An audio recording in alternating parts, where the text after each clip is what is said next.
अप्रैल 2016 तक तकरीबन 9.4 million pound का टैक्स अदा नहीं किया है और बरतानवी टैक्स अथॉरिटी ने हसन नवाज पर 5.2 मिलियन पाउंड का जुर्माना आयद कर दिया है। बरतानवी हुकूमत की जो रेवेन्यू एंड टैक्स डिपार्टमेंट है, HMRC जिसको कहते हैं, उन्होंने अपनी जो ताज़ा तरीन लिस्ट है उसमें उन्होंने साबिक़ वज़ीर-ए-आज़म नवाज शरीफ के बेटे हसन नवाज को डेलिबरेट टैक्स डिफॉल्टर डिक्लेयर किया। इसका मतलब यह है कि जो HMRC का ये कहना है कि हसन नवाज शरीफ ने जानबूझकर जो टैक्स डिफॉल्ट किया। आज से तकरीबन 10 साल पुराना केस है और उसमें जो इनिशियली आज से चंद माह कबल जो यहाँ का गजट है, जो ऑफिशियल गजट है, उसमें खबर आई थी कि हसन नवाज शरीफ को कोर्ट में उन्होंने बैंक्रप्सी डिक्लेयर की है। लेकिन अब उस बैंक्रप्सी की डिटेल्स जो HMRC ने वो रिलीज की है, जिसमें उन्होंने आज एक पूरी तकरीबन 2 दर्जन लोगों की मुख्तलिफ बिजनेसेस और कंपनीज की लिस्ट उन्होंने ताज़ा तरीन जारी की है, जिसमें हसन नवाज का नाम नंबर 2 पर है और उसमें जो डिटेल्स हैं उस केस की जिसकी बुनियाद पर हसन नवाज को जो बैंकरप्ट डिक्लेयर किया गया था, उसमें जो तकरीबन जो उसकी डिटेल्स के मुताबिक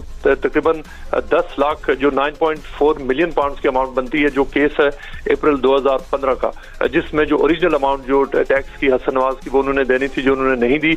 उसके बाद जो अब तक जो पेनल्टीज लगी हैं वो पूरी अगर शामिल की जाए तो तकरीबन 5.5 मिलियन के उनके ऊपर अब ये जुर्माना भी लगता है। तकरीबन 14 से 15 मिलियन की टोटल अमाउंट है ये बनती है। दूसरी तरफ जो हसन नवाज को कोई मौक़िफ़ आया?